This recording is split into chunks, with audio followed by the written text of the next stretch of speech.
Hello बच्चों, let's read this question. The question says give a short note and vestige on vestigial organs with example. तो हमें क्या करना है इस क्वेश्चन में एक्सप्लेन करना है about vestigial organs with examples. तो सबसे पहले यहाँ पे बात करें अगर हम की कॉन्सेप्ट की, तो जो की कॉन्सेप्ट इस क्वेश्चन में यूज किया गया है दैट इज वेस्टिजियल ऑर्गन्स। तो वेस्टिजियल ऑर्गन्स बेसिकली क्या होते हैं? ये वो ऑर्गन्स होते हैं जिनका कोई अपरेंट फंक्शन नहीं होता है, उनको कंसिडर किया जाता है रेसिडुअल पार्ट कंसिडर किया जाता है from the past ancestors organs that have no apparent function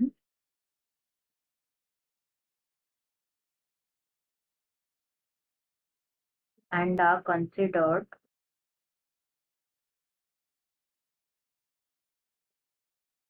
to be the residual parts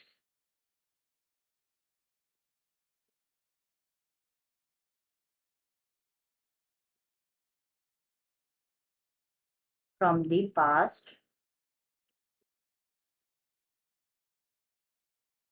ancestor। तो जो वेस्टिजियल ऑर्गन्स होते हैं आर दी ऑर्गन्स टिश्यूज और सेल्स इन अ बॉडी जो कोई फंक्शन नहीं होते in a way they were in ancestral form of a trait. ये क्या होता है? ऑथेंटिकेशन होता है इवोल्यूशन का, हेंस ये हेल्पफुल होता है in explaining the adaptation. Adaptation को एक्सप्लेन कर सकते हैं by this and such a structure जो कि अराइज हुआ है ड्यू टू जीन म्यूटेशन, ये कॉज कर सकता है चेंज इन प्रोटीन एंड जो म्यूटेटेड प्रोटीन होते हैं that result in the formation of vestigial structure. Gene mutation से जो है स्ट्रक्चर अराइज हुआ है which can change the proteins which can change in the proteins and these mutated proteins जो होते हैं result in the formation of vestigial organs। तो इन जो वेस्टिजियल ऑर्गन्स है ये वेरी करते हैं from being pointless to favourable, selection पे बेस्ड होता है।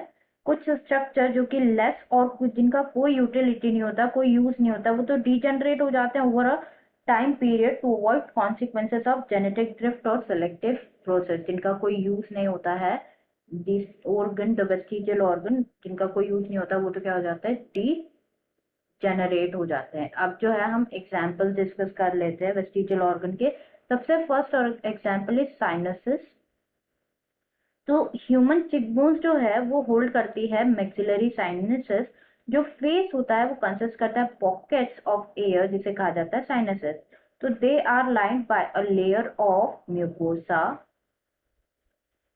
एंड इनका कोई सिग्निफिकेंट यूज नहीं है बट कोई इन्फेक्शन जो है इट लीड्स टू साइनोसिटिस। सबसे पहला vestigial organ. Second is appendix. तो ये most commonly known vestigial organ होता है। ये फिंगर लाइक ट्यूब होती है जो कि क्लोज होती है एट वन एंड जो कि अराइज होती है फ्रॉम द वर्मिफॉर्म प्रोसेस। तो इन प्राइम एंसेस्टर्स जो अपेंडिक्स है it is believe to had like ये माना जाता था कि ये हेल्पफुल होता था in the digestion of cellulose. But today scientist ने प्रिडिक्ट किया है तो जो अपेंडिक्स है इनका कोई they may play a role in digestion by bacteria.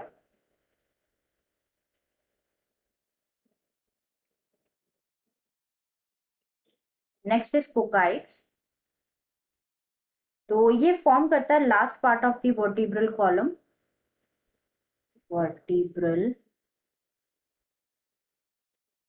Column का लास्ट पार्ट जो रेसिड्यू होता है of the lost tail and is open term किया जाता है स्टेल बोन एंड ये ऑब्जर्व किया गया है ड्यूरिंग ह्यूमन एम्ब्रियोजेनेसिस। ये जो फॉर्म होता है as a centre piece of theory of the capitulation. Next is wisdom tooth. Wisdom tooth. तो विजडम टूथ जो होता है it forms the third set of molars in a buccal cavity. ये दे में हैव बीन सिग्निफिकेंट पार्ट होता है इनका पास में च्यूइंग रफ और रॉ फूड को। जो रफ और रॉ फूड होता है उसको च्यू करने में they were taking part and raw food but in modern times ये क्या होते हैं, इनएक्सेसिबल होते हैं, रिमोट होते हैं, ये क्या कॉज करते हैं, पेन कॉज करते हैं, इन्फेक्शन कॉज करते हैं, they cause pain and infection. Next is external ear, external year.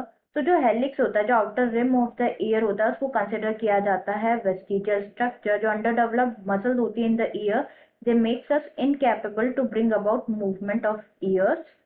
Next is nictitating membrane is also an nictitating membrane, ये भी वेस्टिजियल स्ट्रक्चर है। निक्टेटिंग मेम्ब्रेन जो है इसकी थर्ड आईलिड जो कि फाउंड होती है इन फ्यू एनिमल्स, एंड ये प्रोटेक्ट करती है इनकी, ये रखती है लाइक जो आईज होती है उसको मॉइस्ट रखती है, विजन में भी हेल्प करती है। इन ह्यूमंस ये जो है रिप्लेस हो गई है by plica semilunaris, replace by plica सेमिल्यूनारिस।